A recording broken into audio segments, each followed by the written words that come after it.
नमस्कार, स्वागत है आप सभी का डीडी न्यूज के इस खास बुलेटिन एक्सप्रेस 100 में, जहां हम आपके लिए लेकर आते हैं राजनीति, मनोरंजन, देश, दुनिया, खेल और व्यापार जगत की सभी बड़ी खबरों को एक्सप्रेस यानी कि फटाफट अंदाज में। मैं हूं आपके साथ भावना नहीं है, तो देखिए खबरें तेज रफ्तार से।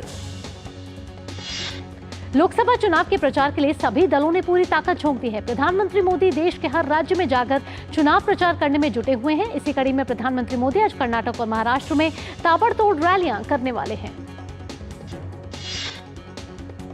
पीएम मोदी कर्नाटक के बागलकोट में चुनावी जनसभा को संबोधित करेंगे, साथ ही भाजपा प्रत्याशी के हक में माहौल भी बनाएंगे। इसके बाद प्रधानमंत्री महाराष्ट्र के सोलापुर, सतारा और पुणे में विशाल जनसभाएं करेंगे। सोलापुर लोकसभा क्षेत्र से भाजपा महायुति उम्मीदवार राम सातपुते के प्रचार के लिए प्रधानमंत्री मोदी होम ग्राउंड में जनसभा करेंगे। उसके बाद उदय नाराजे भोसले की प्रचार सभा में भी सतारा में होगी। पुणे की सभा शाम 6:45 बजे रेसकोर्स मैदान में होगी।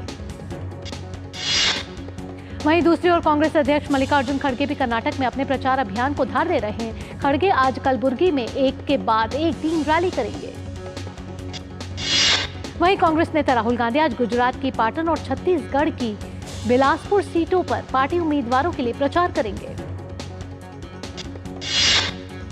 पूरे भारत में व्याप्त चुनावी माहौल के बीच केंद्रीय गृह मंत्री अमित शाह आज शाम असम के गुवाहाटी में एक भव्य रोड शो करेंगे। इस कार्यक्रम में बड़ी संख्या में समर्थकों के आने की उम्मीद है और इसका उद्देश्य लोकसभा चुनाव 2024 के तीसरे चरण से ठीक पहले मतदाताओं तक पहुंचना है।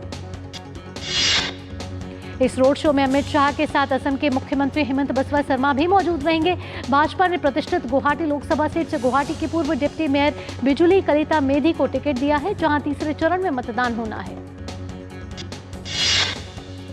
कांग्रेस ने इसी सीट से मीरा बो ठाकुर गोस्वामी को मैदान में उतारा है। कांग्रेस, AIUDF सहित विपक्षी दलों के अन्य वरिष्ठ नेता भी आज तीसरे चरण के चुनाव के लिए प्रचार करेंगे।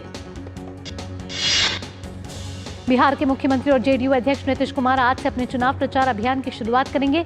नीतीश कुमार आज NDA समर्थित उम्मीदवारों के समर्थन में 3 रैलियों को संबोधित करेंगे। मुख्यमंत्री नीतीश कुमार आज खगड़िया से लोक जनशक्ति पार्टी रामविलास के उम्मीदवार राजेश वर्मा, साथ ही मधेपुरा से JDU उम्मीदवार दिनेश चंद्र यादव और अररिया लोकसभा सीट से भाजपा प्रत्याशी प्रदीप कुमार सिंह के समर्थन में रैलियां करेंगे। बसपा सुप्रीमो मायावती लगातार चुनावी जनसभाएं कर रही हैं। वहीं विपक्षी गठबंधन के प्रमुख साझेदार समाजवादी पार्टी प्रमुख अखिलेश यादव भी लगातार प्रचार कर मतदाताओं का दिल जीतने में लगे हुए हैं। बिहार में राष्ट्रीय जनता दल के स्टार प्रचारक तेजस्वी यादव भी ताबड़तोड़ रैलियां कर रहे हैं। लखनऊ लोकसभा सीट से देश के रक्षा मंत्री और भाजपा प्रत्याशी राजनाथ सिंह आज नामांकन दाखिल करने वाले हैं। राजनाथ तीसरी बार लखनऊ से चुनाव लड़ रहे हैं। राजनाथ सिंह आज सुबह 10 बजे लखनऊ स्थित भाजपा के प्रदेश मुख्यालय पहुंचेंगे और इसके बाद रथ पर सवार होकर जुलूस के साथ कलेक्ट्रेट जाएंगे। राजनाथ सिंह के साथ जुलूस में CM योगी और उत्तराखंड के CM धामी समेत तमाम बड़े नेता शामिल होंगे। अमेठी लोकसभा से भाजपा की ओर से लगातार तीसरी बार उम्मीदवार बनाई गई सांसद स्मृति ईरानी आज अपना नामांकन पत्र दाखिल करेंगी। केंद्रीय मंत्री स्मृति ईरानी मुख्यमंत्री मोहन यादव के साथ आज भाजपा कार्यालय के कलेक्ट्रेट मोड़ तक रोड शो भी करेंगी। अमेठी में 5वें चरण के तहत 20 मई को मतदान होगा। केंद्रीय मंत्री और अमेठी लोकसभा क्षेत्र से भाजपा उम्मीदवार स्मृति ईरानी स्कूटी चलाकर लोगों के बीच पहुंची। शरद पवार और उद्धव ठाकरे की आज पुणे के बारजे क्षेत्र में संयुक्त रैली होगी। दोनों दिग्गज नेता मौजूदा सांसद सुप्रिया सुले की चुनावी रैलियों को संबोधित करेंगे। बहुजन समाज पार्टी ने लोकसभा चुनाव के लिए अपनी 9वीं लिस्ट जारी कर दी है। उत्तर प्रदेश के संत कबीर नगर से सैयद दानिश, अमेठी से रवि प्रकाश मौर्य और आजमगढ़ से सबीहा अंसारी चुनाव लड़ने वाली है। लोकसभा चुनाव के लिए कांग्रेस ने उड़ीसा की 2 सीटों के लिए प्रत्याशियों के नामों की घोषणा कर दी है। राज्य में होने वाले विधानसभा चुनाव के लिए भी पार्टी ने 8 उम्मीदवारों के नामों की लिस्ट जारी की है। पश्चिम बंगाल में भाजपा नेता दिलीप घोष ने कहा है कि जो हथियार बरामद हुए वे क्या हैं। ममता बनर्जी बेनकाब हो चुकी हैं और वे कहीं छिप नहीं सकती। भाजपा के समर्थन में लंदन में रन फॉर मोदी और फ्लैश मॉब कार्यक्रम का आयोजन किया गया। Overseas friends for BJP UK ने इस कार्यक्रम को आयोजित किया। इस समूह ने भाजपा और प्रधानमंत्री मोदी के प्रति अपना समर्थन जाहिर किया। लोकसभा चुनाव के छठे चरण की अधिसूचना जारी हो गई है। इस चरण में 25 मई को 6 राज्यों और 1 केंद्र शासित प्रदेश की 57 सीटों पर वोट डाले जाएंगे। छठे चरण में दिल्ली की सभी 7 सीटों, हरियाणा की सभी 10, उत्तर प्रदेश की 14, बिहार तथा पश्चिम बंगाल की 8, उड़ीसा की 6 और झारखंड की 4 सीटों पर मतदान होगा। छठे चरण के लिए उम्मीदवारों के लिए नामांकन जमा करने की अंतिम तिथि 6 मई को है। वोटों की गिनती 4 जून को होगी। केंद्रीय गृह मंत्री अमित शाह के एक वीडियो बयान से छेड़छाड़ करने वाले वीडियो पर दिल्ली पुलिस एक्शन में आ गई है। स्पेशल सेल ने सोशल मीडिया प्लेटफॉर्म पर ऐसे पोस्ट करने वाले लोगों के खिलाफ FIR दर्ज की है। देश भर में ऐसे एक्स हैंडल चलाने वाले स्पेशल सेल के रडार पर हैं और कहा जा रहा है कि इस सिलसिले में जल्द गिरफ्तारी की संभावना है। वीडियो डिलीट करने वाले भी जांच एजेंसियों के रडार पर है। सुप्रीम कोर्ट संदेश खाली में जमीन हड़पने और जबरन वसूली के मामलों को लेकर अदालत की निगरानी में चल रही CBI जांच को चुनौती देने वाली बंगाल सरकार की याचिका पर आज सुनवाई करेगा। अप्रैल के दूसरे सप्ताह में पारित एक आदेश में कलकत्ता हाईकोर्ट ने CBI को एक विशेष जांच दल बनाने के बाद मामले में अपनी जांच शुरू करने का निर्देश दिया था। साथ ही सुप्रीम कोर्ट बंगाल में साल 2016 में शिक्षण और गैर शिक्षण पदों पर की गई 25,753 नियुक्तियों को रद्द करने के कलकत्ता हाईकोर्ट के आदेश के खिलाफ बंगाल सरकार की याचिका पर भी सुनवाई करेगा। जेल में बंद दिल्ली के मुख्यमंत्री अरविंद केजरीवाल और झारखंड के पूर्व CM हेमंत सोरेन की जमानत याचिका पर आज सुप्रीम कोर्ट में सुनवाई होगी। केजरीवाल और सोरेन की एक ही शिकायत है और दोनों ने ED की गिरफ्तारी को अवैध बताते हुए उसे चुनौती दी है। हेमंत सोरेन ने झारखंड हाईकोर्ट पर देरी का आरोप भी लगाया है। भारतीय तटरक्षक बल ने गुजरात तट से दूर अरब सागर में अंतर्राष्ट्रीय सीमा के पास लगभग 86 किलोग्राम ड्रग्स के साथ 14 पाकिस्तानी नागरिकों को गिरफ्तार कर लिया है। भारतीय तटरक्षक बल ने NCB और गुजरात ATS के साथ मिलकर इस संयुक्त अभियान को अंजाम दिया है। प्रतिबंधित सामग्री की कीमत लगभग 600 करोड़ रुपए बताई जा रही है। पिछले कुछ दिनों से खुफिया इनपुट के आधार पर एजेंसियों द्वारा ऑपरेशन चलाया जा रहा था, जिसके बाद एजेंसियों को यह सफलता मिली है। छत्तीसगढ़ में बेमेतरा जिले के कठिया गांव में हुए सड़क हादसे में 9 लोगों की मौत हो गई है, जबकि 20 से ज्यादा लोग घायल हो गए हैं। घायलों में 4 की स्थिति गंभीर है। इस हादसे में ये तब हुआ जब पिकअप वाहन में सवार ये सभी लोग एक पारिवारिक समारोह से वापस लौट रहे थे। उत्तर प्रदेश के इटावा में तिकोनिया इलाके में देर रात कपड़े के एक गोदाम में आग लग गई। दमकल कर्मियों को आग पर काबू पाने में 3 घंटे से ज्यादा का समय लगा। तमिलनाडु के तेनकासी जिले के शंकरन कोयल के पास तिरुनेलवेली राजमार्ग पर एक जोड़े की डूबने से मौत हो गई। उनकी गाड़ी पानी से भरे एक गड्ढे में गिरी थी, जिस कारण यह हादसा हुआ। महादेव सट्टेबाजी ऐप मामले में अभिनेता साहिल खान को 2 दिन की पुलिस हिरासत में भेज दिया गया है। साहिल को इस मामले में छत्तीसगढ़ से गिरफ्तार किया गया था। मौसम विभाग के अनुसार दिल्ली में अगले 3 दिनों तक समय तेज हवाएं चलेंगी। राष्ट्रीय राजधानी में आज अधिकतम तापमान 38 डिग्री सेल्सियस के आसपास रहने की संभावना है।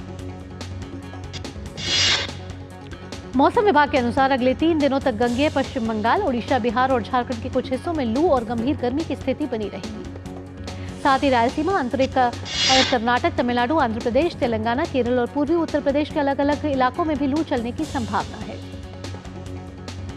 मौसम विभाग ने बताया कि बुधवार से अरुणाचल, असम, मेघालय, नागालैंड, मणिपुर, मिजोरम और त्रिपुरा में भी भारी बारिश की संभावना है।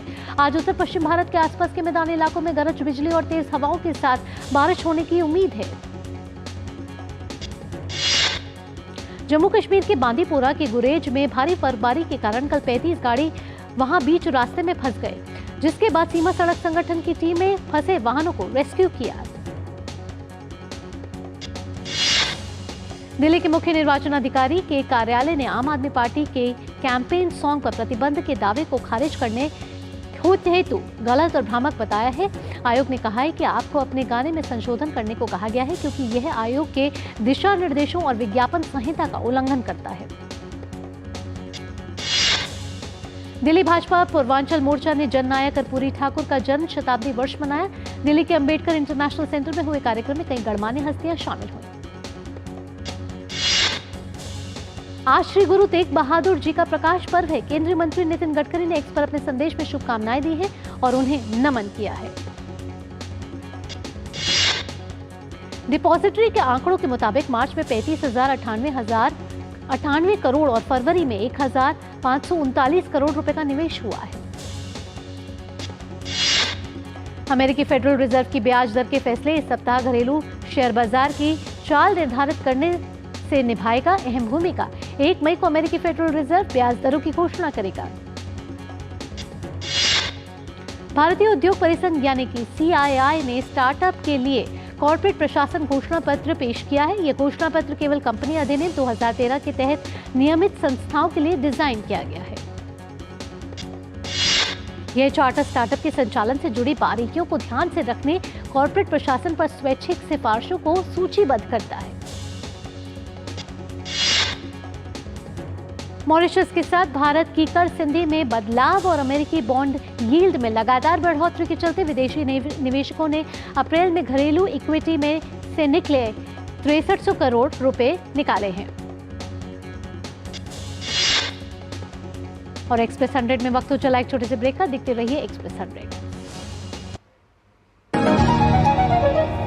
Delivery boy has picked your order. अरे भाई पता है भूख लगी है। 30 मिनट का मैसेज नोटिफिकेशन आया था ना। मैसेज के सारे थोड़ी बैठ सकते हैं। कल आपने कुछ शेयर्स बेचे थे ना? हाँ, तो चेक किया? मैसेज आया तो था। सिर्फ मैसेज काफी नहीं है। आप शेयर मार्केट में कोई भी ट्रांजैक्शन करते हैं ना, तो स्टॉक एक्सचेंज से आए SMS या ईमेल को अपने डीमैट अकाउंट और बैंक स्टेटमेंट के साथ भी टैली कीजिए। बेटा भूख में ना दिमाग बंद हो जाता है।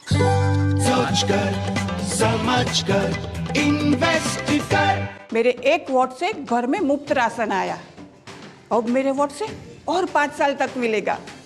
ये है मोदी की गारंटी और मेरी गारंटी। कमल का बटन दबाएं, भाजपा को जिताएं। मैं कैप्टन होता ना, ओपन कराता। अब हर कोई ओपन करेगा तो मैच कौन क्लोज करेगा? तो भाई साहब अब कोई किसी की लाइफ में आग नहीं लगा पाएगा। समर कूल जो हर दिल करे कबूल।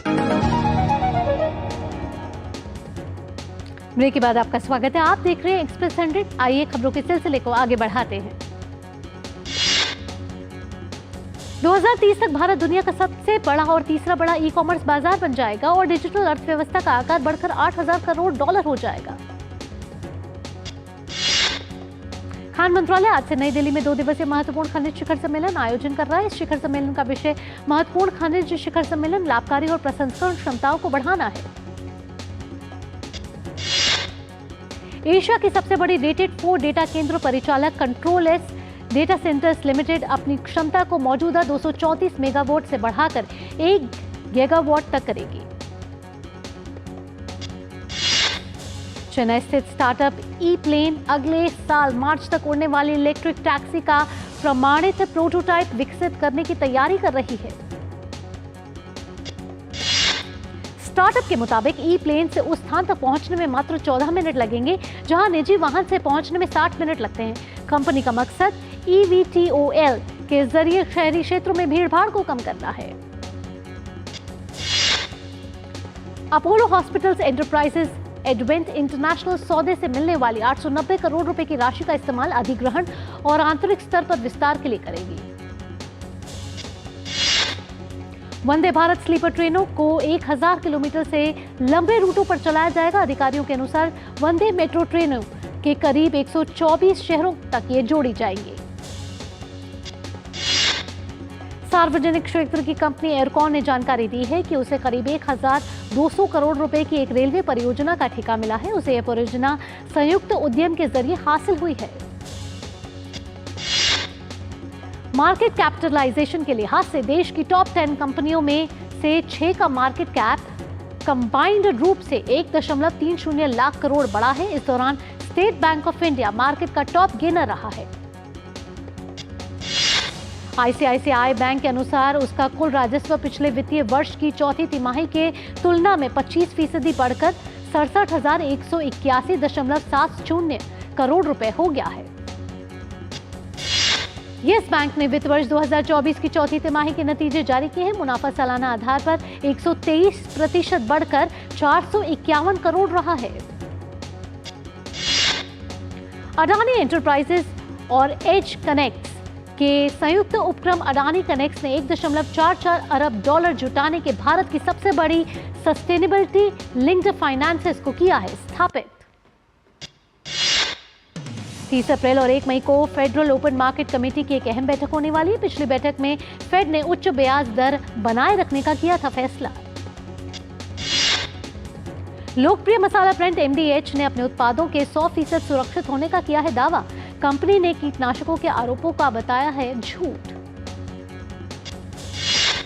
केंद्र सरकार ने 6 देशों के लिए प्याज के निर्यात को दी है अनुमति।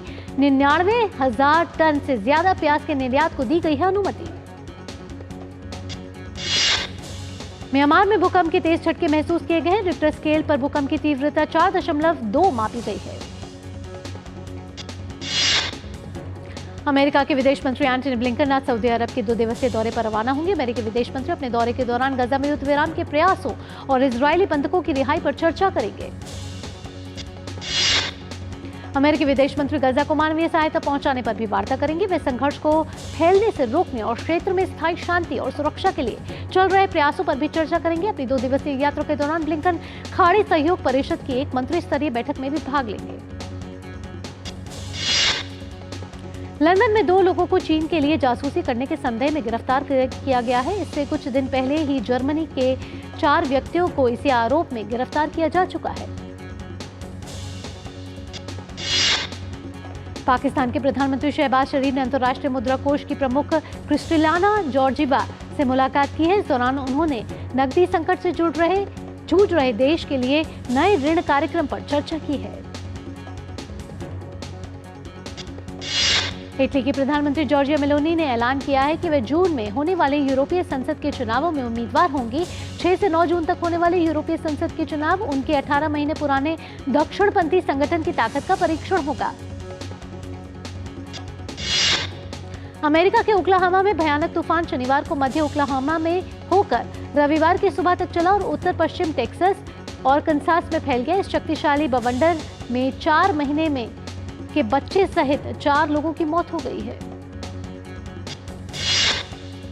मैड्रिड में सोशलिस्ट पार्टी के हजारों समर्थकों ने कल मार्च किया है। दरअसल ये प्रदर्शन प्रधानमंत्री पेड्रो सांचेज से अपने पद पर बने रहने के आग्रह के लिए निकाली गई। प्रधानमंत्री पेड्रो सांचेज ने इस हफ्ते ये कहकर पूरे देश को बड़ा झटका दिया कि वह प्रधानमंत्री पद छोड़ सकते हैं। पेड्रो सांचेज ने साल 2018 में अपना पद संभाला था। उन्होंने ये फैसला पिछले हफ्ते मैड्रिड की अदालत में उनकी पत्नी बेगोना गोमेज के खिलाफ भ्रष्टाचार के मामले की जांच शुरू करने के बाद किया है। अमेरिकी सेंट्रल कमांड और रॉयल जॉर्डियन वायुसेना ने उत्तरी गजा में एक साथ मिलकर मदद पहुंचाई है। दोनों देशों ने एयर ड्रॉप के जरिए गजा में चल रहे संघर्ष से प्रभावित नागरिकों को राहत प्रदान करने का काम किया है। चीन में चल रहे थॉमस कप के ग्रुप दौर में भारतीय बैडमिंटन टीम आज इंग्लैंड के खिलाफ कोर्ट पर उतरेगी। गत विजेता भारत की कोशिश ग्रुप दौर में दूसरे मैच को जीतकर क्वार्टर फाइनल की राह आसान करने पर होगी। इससे पहले थॉमस कप में खेले गए अपने मुकाबले में भारत ने कनाडा को 4-1 के अंतर से हराने में सफलता हासिल की थी। वहीं भारतीय महिला टीम ने उबर कप की क्वार्टर फाइनल में अपनी जगह बना ली है। रविवार को खेले गए मैच में सिंगापुर को 4-1 से हराकर टीम इंडिया ने अंतिम 8 में अपनी जगह पक्की की। भारतीय महिला टीम मंगलवार को उबर कप के तीसरे ग्रुप मैच में चीन से भिड़ेगी। टीम इंडिया की कोशिश जीत के साथ टेबल में टॉप पर रहने पर होगी। आईपीएल में आज कोलकाता नाइट राइडर्स का सामना दिल्ली कैपिटल्स से होगा। मौजूदा सीजन में दिल्ली कैपिटल्स का मुकाबला कोलकाता नाइट राइडर्स का अब तक का सफर बेहतरीन रहा है। इस सीजन में कोलकाता की टीम अब तक खेले गए 8 मैचों में से 5 में जीत दर्ज करके अंक तालिका में दूसरे स्थान पर है, जबकि टेबल में 6वें स्थान पर काबिज दिल्ली की टीम अब तक 10 मुकाबले खेल चुकी है, जिसमें से उसे 5 मैचों में जीत मिली है। आईपीएल में रविवार को खेले गए पहले मैच में रॉयल चैलेंजर्स बेंगलुरु ने गुजरात टाइटंस को 9 विकेट से हरा दिया। मैच में आरसीबी ने टॉस जीतकर पहले गेंदबाजी का फैसला किया। गुजरात ने 20 ओवर में 3 विकेट पर 200 रन बनाए। जवाब में आरसीबी ने 16 ओवर में सिर्फ 1 विकेट के नुकसान से ही लक्ष्य हासिल कर लिया। आईपीएल में रविवार को ही खेले गए एक अन्य मैच में चेन्नई सुपर किंग्स ने सनराइजर्स हैदराबाद को 78 रन के बड़े अंतर से हरा दिया। चेन्नई ने 3 विकेट खोकर हैदराबाद के सामने जीत के लिए 213 रन का लक्ष्य रखा था। जवाब में बड़े लक्ष्य का पीछा करने उतरी सनराइजर्स हैदराबाद की टीम अपने सभी विकेट खोकर 134 रन ही बना सकी और मैच गंवा दिया। निशानेबाज महेश्वरी चौहान ने पेरिस ओलंपिक में भारत के लिए 21वां कोटा स्थान हासिल कर लिया है। महेश्वरी ने महिलाओं की स्कीट स्पर्धा में रजत पदक जीतकर ओलंपिक का कोटा हासिल करने में सफलता पाई है। पैरा शूटिंग विश्व कप 2024 में पैरा निशानेबाजों का दमदार प्रदर्शन देखने को मिल रहा है। रविवार को के दिन भारत के पैरा निशानेबाजों ने 5 पदकों पर निशाना साधा। मिश्रित 10 मीटर एयर पिस्टल स्पर्धा में निहाल सिंह और भक्ति शर्मा ने स्वर्ण पदक जीता है। वहीं पुरुषों के 10 मीटर एयर पिस्टल प्रतियोगिता में संजीव कुमार गिरी ने स्वर्ण पर निशाना साधा है। वहीं महिलाओं के 10 मीटर एयर पिस्टल स्पर्धा में भक्ति शर्मा ने स्वर्ण पदक हासिल किया है। दिग्गज टेनिस खिलाड़ी राफेल नडाल मैड्रिड ओपन के दूसरे दौर में कोर्ट पर उतरेंगे। नडाल की भिड़ंत अर्जेंटीना के पेड्रो कैचिन से होने वाली है। राफेल नडाल का कहना है कि मैड्रिड ओपन में खेलकर वे काफी बेहतर महसूस कर रहे हैं। उन्होंने कहा कि उनकी फिटनेस में काफी सुधार हुआ है। फिल्म कल्कि 2898 AD 27 जून को सिनेमाघरों में रिलीज के लिए अब तैयार है।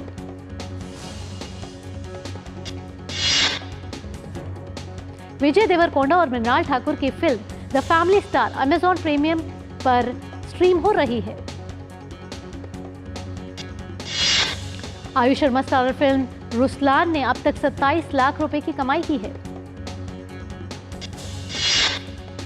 सामंथा की आगामी फिल्म का नाम बंगाराम है। सामंथा ऋतु प्रभु ने अपने सोशल मीडिया अकाउंट पर अपनी नई फिल्म की घोषणा की है।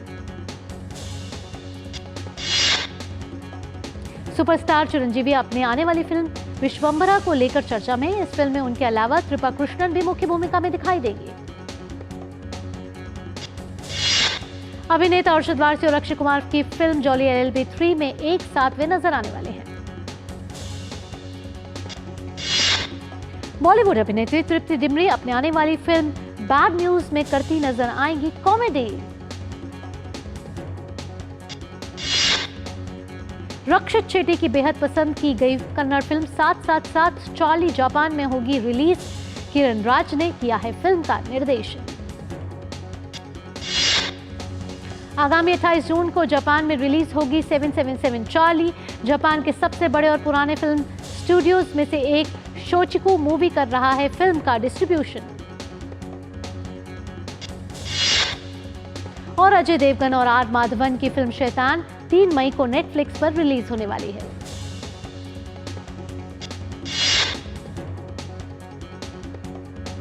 एक्सप्रेस न्यूज में फिलहाल इतना ही।